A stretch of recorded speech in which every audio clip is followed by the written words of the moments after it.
È capitato a molti di imbattersi durante un'escursione marina nella danza di uno o più delfini.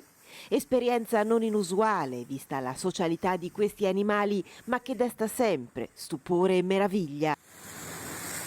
Ma vanno come treni, è bellissimo!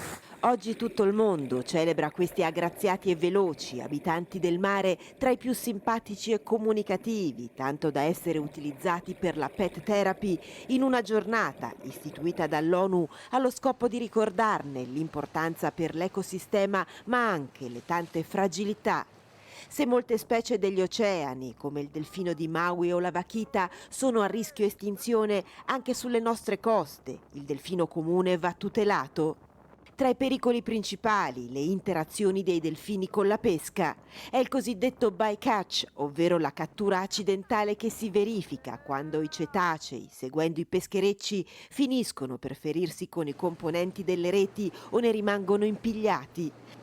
Per questo, tra gli obiettivi della giornata mondiale dei delfini vi è anche quello di sensibilizzare i pescatori, da un lato perché forniscano le reti di dissuasori evitando incidenti, e anche i naviganti comuni, perché in caso di avvistamento di un delfino spiaggiato o in difficoltà lo segnalino alle autorità.